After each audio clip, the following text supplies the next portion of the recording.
Estoy con Carla García Buscaglia. Carla Jimena García Buscaglia es una nueva política, si se quiere. Es escritora, comunicadora y productora audiovisual. Ella es hija del dos veces presidente de nuestro país, Alan García Pérez. Fue columnista del diario La República y luego se dedicó a conducir diversos espacios políticos en radio y televisión. A los 17 años, a causa del autogolpe de 1992, viajó a Chile, donde estudió en la Universidad de Chile y donde también se dedicó a la escritura de poesías. También cursó estudios en España en temas de igualdad y cohesión social.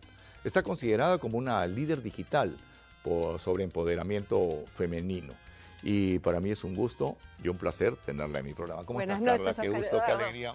Me encanta Encantado estar conocerte, aquí. para mí. Muchísimas gracias. Yo, desde que vi el programa y escuché a Justo Betancourt en la canción Pa' Bravo Yo, dije, yo tengo que ir a ese programa, porque Pa' Brava Yo.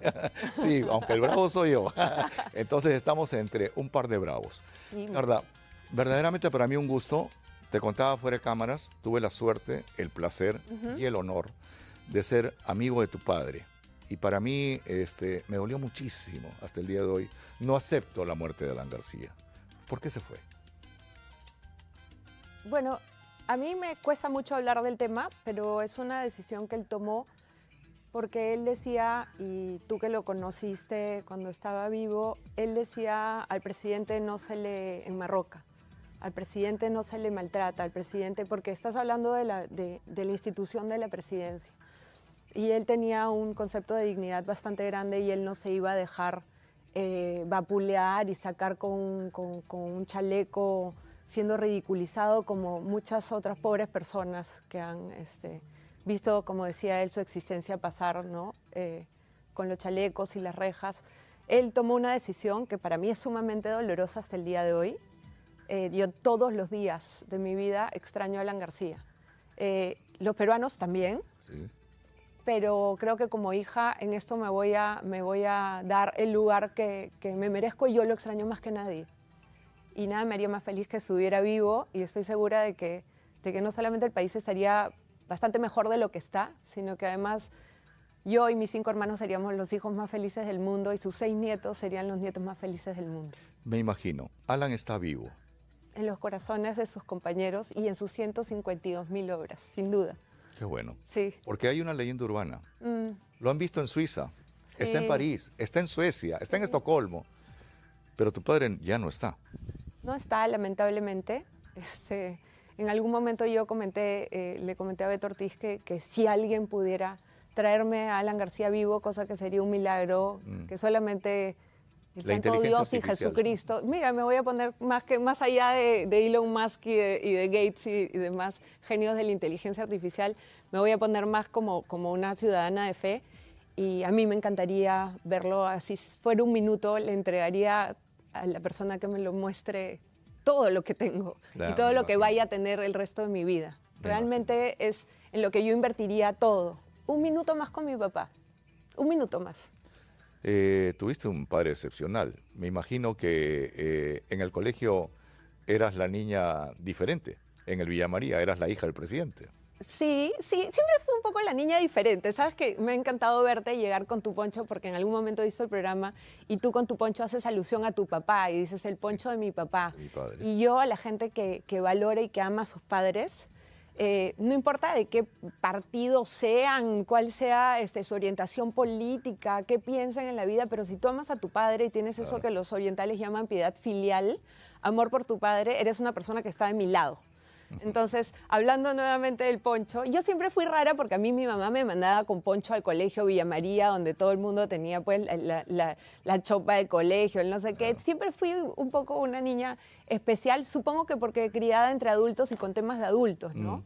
O sea, mis papás se divorciaron, se separaron cuando yo era muy chiquita, vivía con mis abuelos, hacía el crucigrama, hacía tal cosa, cosas de grandes. Claro, claro. Y no tenía más hermanitos porque mi mamá solamente me tenía a mí. Claro. Entonces, ¿A qué edad se casó tu papá con Carla Buscaglia? En el 73, eso significa que ella tenía 23 y él 24.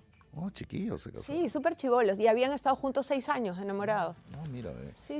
Qué bonita relación. Duraron más como enamorados que como esposos, pero bueno, suele suceder.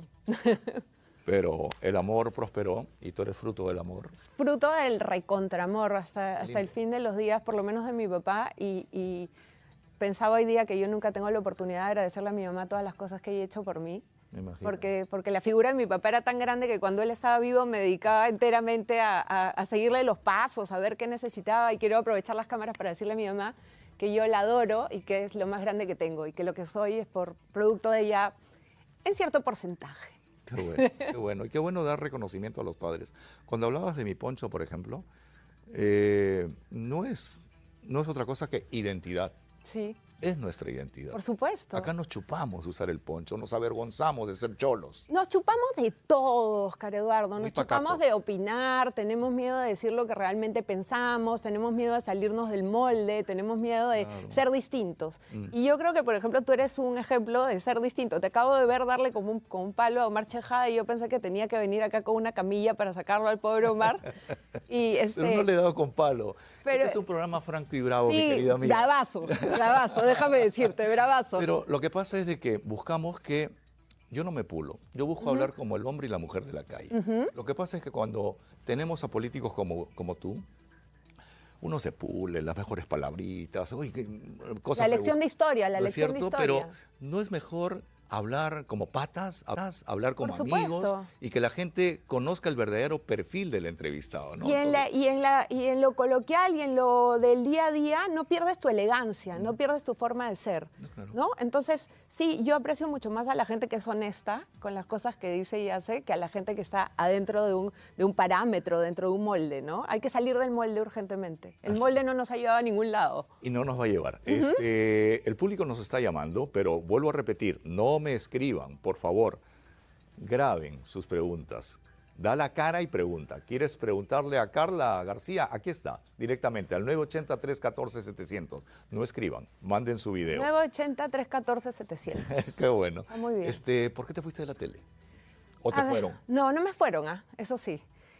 Lo que sucedió fue que cuando entré a Políticas fue un proyecto que presentamos a Willax y ellos tuvieron, y le agradezco enormemente a Erasmo Wong la oportunidad. Este proyecto funcionó muy bien durante 3 años y en un momento yo supe, porque en los canales de televisión también hay conventillos, pues todo el mundo cuenta, todo el mundo escucha, y supe que ellos estaban muy preocupados por mi militancia en el partido, cosa que yo jamás he negado. Yo solamente he militado en el partido aprista y moriré siendo aprista. Entonces, ¿cuál es Supongo que en el momento en que entré a Políticas, servía un poco más en tema de apuntalar la campaña de Keiko, campaña que yo estaba apoyando porque frente a Pedro Castillo hubiera apoyado ¿Has dado una al frase? Panetón. Perdóname que te interrumpa, has dado una frase. Yo moriré siendo aprista. ¿Sabes a quién le oí eso? ¿A quién? A tu bisabuela. A mi abuela Celia. No, la ¿Cuál? mamá de Celia, en Combapata, en Sicuani. ¿De verdad? Llegamos con tu padre a la semana de haber sido elegido presidente del año 85 e instaló el gobierno en el Palacio del Almirante, en la Cuesta del Almirante. en Claro Cusco. que sí, Ahí fue- obviamente, ahí- a media cuadra de la Exacto, plaza. de la Plaza de Armas. Sí, Ahí claro. fue la sede de gobierno.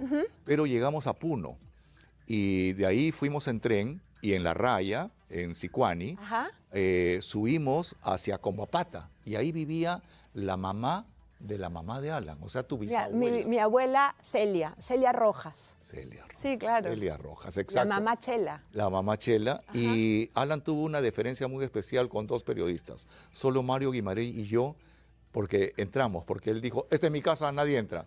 Oscar Eduardo, Mario, ustedes sí. Uy, y porque importante, teníamos una relación muy especial con Alan, porque además era un hombre joven, era un hombre vital. Claro. Era un, Además era un simpático, chico de ¿no? 35 años, menor que tú. Sí, y mucho llegó a ser menor que presidente yo. de la República. Es increíble, ¿no? Increíble. Una historia- Y es el mejor orador que he oído en mi vida.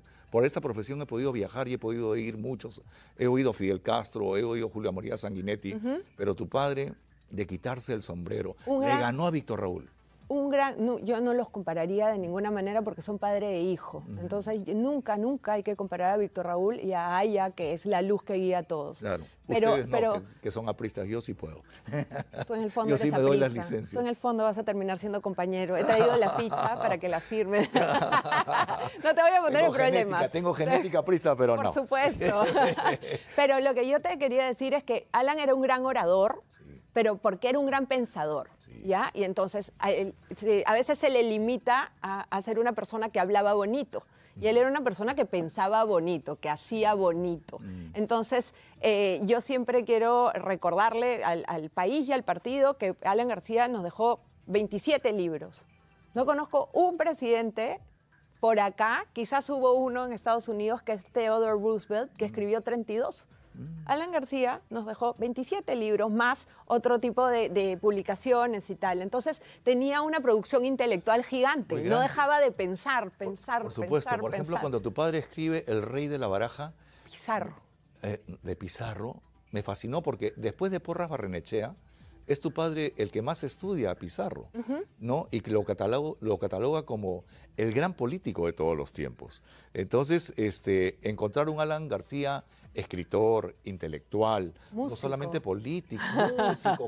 Músico. Te Y con- bueno, un poco bailarín, ya Carla, te sabes. contaste. Yo tengo un primo hermano, Arturo Sibirici, Ajá. pianista, que se hizo muy amigo de tu papá porque él tocaba para tu padre. Entonces, tu papá, yo trabajaba en Canal 7, Ajá. yo conducía los noticieros del 7, y tu padre, siendo presidente, me llamaba y me decía, Oscar Eduardo, con Sibirici te espero en Trujillo, te vas a Cusco, te vas acá, te vas allá, e íbamos para cantar, Cantar. porque cantaba lindísimo tu padre. Y Le tocaba encantaba piano, la tocaba música. guitarra. Yo creo que si él no hubiera sido político, hubiera Claro, sido un que- gran cantante. Sí. Un gran cantante. Yo Entonces, también me llamo Perú. ¿No? Qué linda lindo, canción. además con un feeling increíble. Y recordar, por ejemplo, siempre que están señalando, hace un rato que hablabas con Omar, que decían, mira que Toledo llegó del Ande y no sé qué y tal. Oye, Alan García era el hijo de un preso. Sí. De un preso político. Mi abuelo estuvo años clandestino, exiliado y preso por un partido en el cual él creía y del cual no aspiraba absolutamente nada más que el partido llegar al poder. Carlos ¿Ya? García Roncero. Carlos García Roncero. Y cuando cerraron el Sexto, tu padre quiso quedarse con la reja de la celda de tu abuelo, pero por pudor no se quedó con él. Posiblemente la escena del cierre del Sexto sea una de las escenas más emotivas que tengo, que no la recuerdo porque yo no estuve ahí, estaba chica, y bueno, no nos llevaron obviamente al penal, pero ver a mi papá agarrado del brazo de su padre, que había estado injustamente preso por persecución política, por el miedo que mucha gente le tuvo y que todavía le sigue teniendo el APRA. A mí me impacta cuando veo esa foto, sale mi abuela atrás y sale mi papá agarrando a su papá anciano. Además, un hombre que no lloriqueaba, no se quejaba, no iba por ahí contándole a uno las penurias que pasó en el penal o que pasó en el exilio o que pasó cuando volvió al Perú en un bote de uvas con Armando adentro de una caja, los dos, claro. dos personas gigantescas metidas adentro de una caja. Sí. Ese es el político es el que Claro. no está lloriqueando ni se queja. El político es el que ve hacia adelante. Tu abuelo no solamente estuvo en el Sexto, también estuvo en el Panóptico. Sí, por también estuvo supuesto. en el Frontón. Y estuvo en la misma celda que mi abuelo. Mi abuelo fue secretario general de Defensa del Partido Aprista. Y compartió 4 años de celda con tu abuelo, en la misma celda. De apellido Holguín. Holguín. Mi abuelo era Aristides Holguín Uriona, que le decían el general Suárez, que era su nombre de batalla. Era el violentista del APRA de los Ya. años 30. Era el búfalo, el verdadero búfalo, ¿no? Pero tenía muy, muy buena relación con tu padre y tu padre siempre evocaba ello, ¿no? Que mi abuelo estuvo en la misma celda que tu abuelo. ¿Quién tiene las cenizas de tu papá? Las cenizas de mi papá las tiene su pareja, Roxanne Chisman, y Federico. Y ahora tú estás en política. Yo estoy en política, sí. ¿Y Federico? Fede tiene 19 años, está estudiando ¿Dónde? su carrera en Miami. ¿Estudia? Economía, No, acá. pero no sé porque siento que estoy spoileando, como dicen, claro, que lo diga él, ¿no? Pero está estudiando, es un chico brillante. Mi hermano es, realmente creo que mi papá lo hizo muy bien. Y Como a es, ti, un como a chico, ti. es un chico Mujer hermosa. brillante, guapísimo, maravilloso, fuerte. A pesar de que mi papá se fue cuando él tenía 14 años, estuvo escuchando todo el rato lo que mi papá nos decía. Hablando de Pizarro, que dijiste hace un rato sobre Pizarro, el Rey de la Baraja, que es un libro que releva la figura de Francisco Pizarro, Sí. que ha sido injustamente no sé, analizado en la historia, y yo creo que un hombre injustamente analizado en la historia escribió ese libro, Alan García, sobre Francisco Pizarro. ¿Ya? Entonces, para este libro, en algún momento estuvimos en Madrid y un día nos sube un carrito y obviamente yo iba detrás de él, estamos hablando de un carrito mini, y yo así con las rodillas, porque obviamente este señor tenía que tirarse para atrás para entrar en el carro. Nos fuimos a conocer Trujillo de Extremadura, el pueblo donde nació Pizarro. Fuimos un poco más allá a Cáceres, en Cáceres, todo esto en auto, ¿no? En Cáceres conocimos donde nació Hernando de Soto, no el tuyo, sino el conquistador. Nunca ha sido mío. Bueno, sí lo llevamos como candidato a la presidencia, pero no. Los lugares donde nació el virrey Toledo, estuvimos en un montón de sitios, entonces él hablaba y hablaba y hablaba y hablaba y se molestaba cuando yo, por decir, por el espejo miraba y estaba en el celular ya. Decía, no puede ser que ninguno de mis hijos me escuche. Estoy perdiendo el tiempo contándoles la historia del mundo y no sé qué. Y resulta que con los años, cada vez que me reúno con Federico, me doy cuenta de que no solamente yo también estaba escuchando, sino que Fede prestó atención a todo lo que dijo mi papá. O sea, absorbió todo lo que pudo de mi papá, como si en el fondo el chico supiera. Porque a veces sabes que tomamos por sentado a los padres y dices, nah. ¿Tú crees que Federico Dantón tiene futuro político? Sin duda, ¿sí? Sin duda, pero yo quiero que él tenga la vida que él quiere tener y no quiero que él se sienta con la obligación de echarse el partido al hombro. Es muy complicada la política y la política nos ha quitado mucho. Claro. Y es muy kamikaze. Mira, y tendría uno que hacer demasiada terapia. Mira, y uno tendría que hacer demasiada terapia para preguntarse qué estás haciendo en política después de todo lo que te ha pasado. Y eso, ¿qué estás haciendo en política después de todo lo que te ha pasado? ¿Por qué quieres estar en política? ¿Por qué quieres ser la candidata de tu partido? Porque siento que el Perú puede cambiar para bien. Porque ¿Tú crees que tienes el nivel para ser presidente de la República? ¿Tienes los estudios? Te lo pregunto con mucho respeto. Sí, no, con todo. Los ojos así. No, a lo que voy es que se dice mucho lo de la presidencia, pero yo acabo de llegar al partido y acabo de llegar hace 4 años a la política y estoy haciendo política activa hace 4 años. Si mi partido decide que yo acompañe a alguien en la plancha, iré en la plancha. Si mi partido decide que yo vaya de senadora, iré de senadora. Yo soy un peón del APRA, como lo fueron los que me precedieron. Entonces yo voy a estar donde tenga que estar. Y si me dices, ¿tú estás preparado o no? Me parece bien que me lo preguntes. Te he comentado que estoy estudiando una maestría en dirección de la gestión pública. Hago todo lo que puedo en la Universidad de La Rioja, UNIR. Claro, te he visto en España, vas y vienes, ¿no? Permanentemente. Sí, y estoy aprendiendo todo lo que puedo. Además me reúno con todos los gremios, con todos los grupos que puedo. O sea, ¿quieres ser presidente, Carla? En algún momento de mi vida, por supuesto. ¿Y tu papá te vio presidenta? Ay, a ver, cuando él estaba vivo, y esto es algo... Perdóname, vuelvo con esa respuesta después del público. Ya, genial. ¿Okay? Buenas noches. Adelante, soy Oscar Eduardo Bravo, le escucho. Pregunta para la señora Carla, es lo siguiente. El Partido Aprista, ¿qué debe hacer en Apurímac y en el sur del Perú, donde no tiene mucha aceptación, no tiene mucha incidencia, a pesar de que el presidente García, que en paz descanse, dejó grandes obras para el Perú? Pero en el sur del Perú, en los lugares más lejanos, está muy ausente el APRA. Muchísimas gracias. Reiterados saludos. Gracias. A tu papá no le gustaba que no haber ganado nunca en Puno. Era una de las cosas que más le molestaba. El sur es rojo. Nosotros ganamos en Puno en el 2006. Y fue el motivo por el cual ganamos el Perú. Claro. Un momentito. Nosotros ganamos en Puno en el 2006. Bueno, pero el Cusco y el sur del Perú es rojo. No es aprista. A ver, el Perú, y agradezco muchísimo al señor que ha mandado la pregunta, le mando todos mis abrazos. El Perú ha sido dividido por una especie de muro invisible, casi como el muro invisible de Trump, ¿no? Perú del norte, Perú del sur. Exactamente. Al final de todas las elecciones vemos un bloque de un color y un bloque de otro color. Sucede que quizás no se ha sabido llegar realmente, el Estado no está en ningún lado. Peor en estos últimos tiempos, ¿no? El señor que me dice que en Apurímac no se ve el APRA, no se ve la institucionalidad del país en el sur del Perú, porque sencillamente los políticos tienen miedo de ir. La última vez que ha ido esta señora, a Puno ni hablemos, pero cuando se ha ido a Ayacucho no la han mechoneado, significa que no hay ningún nivel... Si no se ve en el interior del país, no se ve en la capital. Pero ¿por qué el Estado no está llegando con obras? ¿Por qué no estamos llegando con carreteras? ¿Por qué el beneficio, por ejemplo, que vamos a tener ahorita... Por nuestra culpa, Carla querida, por haber votado por estos dirigentes que están en el Estado. No quiero que se me escape quiero que se me escape la respuesta tuya. ¿Tu papá te vio presidenta? No, mi papá sí me vio como su hija política. Federico era muy chico, ojo, o sea, no está en la terna de Federico, pero sí me vio como política porque él decía que yo sabía comunicar bien. Es que eres Y decía...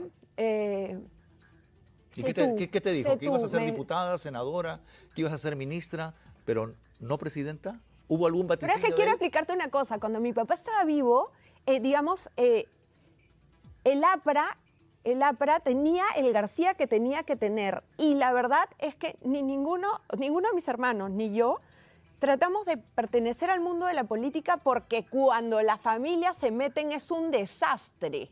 Entonces, a mí a veces algunos compañeros me dicen, has sido hija de Alan García toda la vida, pero no fuiste aprista los primeros 45 años, porque Alan García estaba vivo y Alan García jamás hubiera metido a su familia en la política. ¿Por qué? Porque luego tienes Santa Brumala queriendo fusilar al hermano. Luego tienes, acaban de decir, Nadine metida gobernando. ¿Cómo se llama? El gobierno conyugal, la reelección conyugal. Tu papá les dijo, pues, a doña Elian, la pareja presidencial. A doña Elian insultando a todo el mundo. Entonces, lo mejor que un político puede hacer es mantener a su familia fuera de la política el tiempo que él está en el poder o en la aspiración del poder.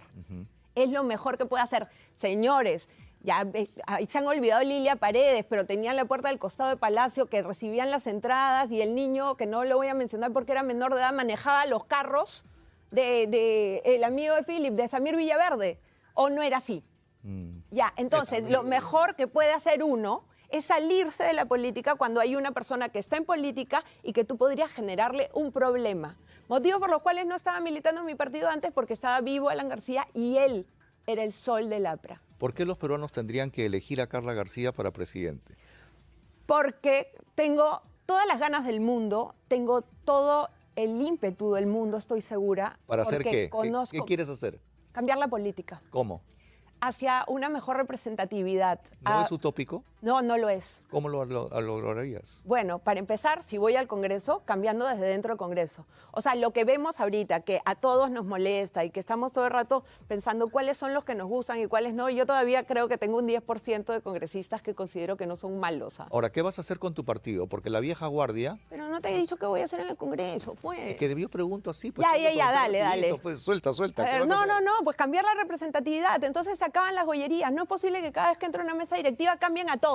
Por ejemplo, es una mesa de empleos, es una bolsa de trabajo. No puede ser así. No puede ser que se ausenten de las votaciones que les da la gana. No debería existir el voto por abstención. La vida real no es así. Entonces se acaban ya que las nuevas comisiones, que no... Es una bolsa de trabajo de los amigos de los congresistas, lamentablemente. La gente tiene que sentir que los congresistas también están chambeando y no que son los únicos vivazos que siguen en virtual. ¿Cómo es posible eso, dime? Para una persona que tiene que salir a la calle y que posiblemente le mete un balazo un extorsionador. Los congresistas desde su casa, en la compu. Algunos desde la playa, con perdón. ¿Qué cosas harías para que cambie el Perú?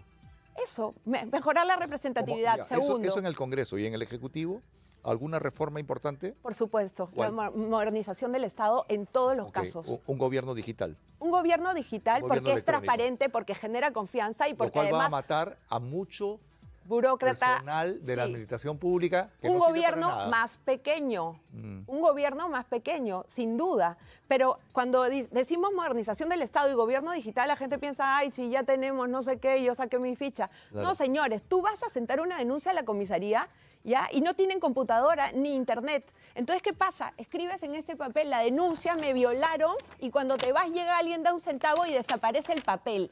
Esto no va a desaparecer cuando todo entre inmediatamente un aparato que se entremezcla. Y los chistes de los fiscales y de los jueces, porque la reforma del Poder Judicial y de la Fiscalía tiene que ir, se van a acabar cuando todo esté transparentado.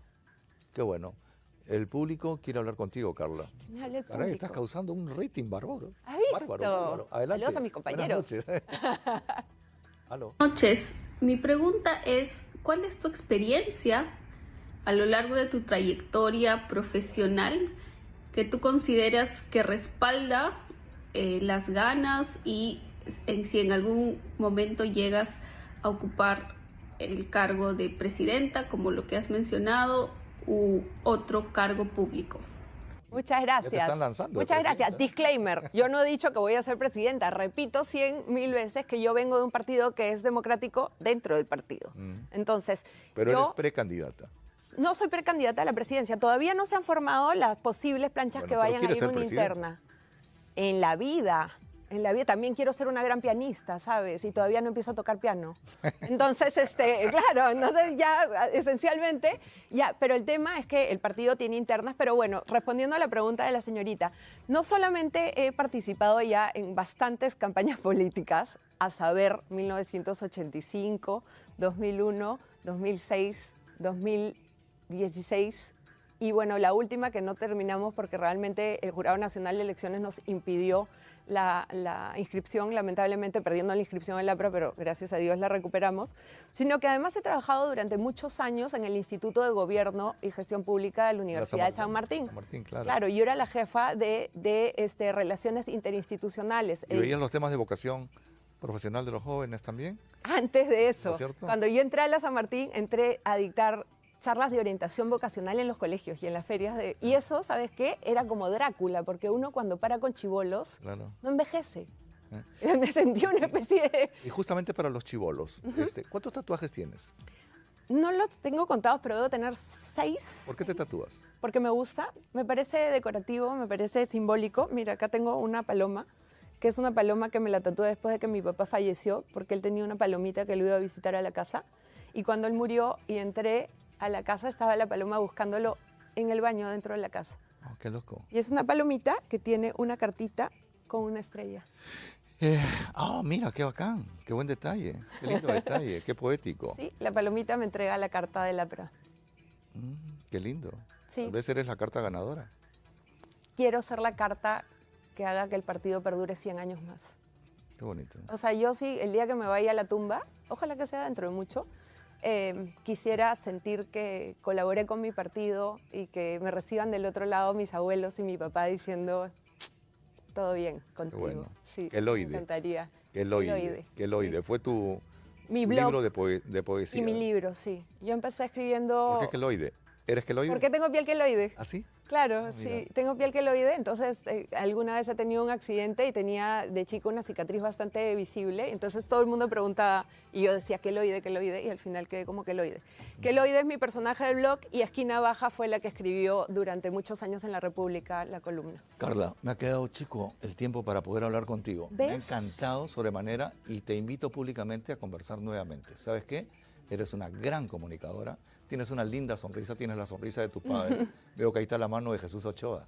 Jesús Ochoa, mi gran amigo, mi asesor, mi No, un compañero, capo, que lindo, también lindo. fue odontólogo de tu papá. Yo se lo presenté. Ah, mira. Esa fui yo. Él fue el que entró a la Embajada de Uruguay, ¿no es cierto? Cuando tu papá estuvo en Metamemorias, lo dice Sí, tu padre, ¿no? que se tuvo que hacer una operación y sacarse una muela. Claro, claro, claro. Sí, Qué y alucinante. 3-4 días antes yo también me tuve que sacar una muela, así que Jesús es Eso es un capo. un ángel, sí, además Un gran ser señor, un gran maravilloso. amigo. Carla querida, estoy feliz de haber conversado Me contigo. vas a volver a invitar.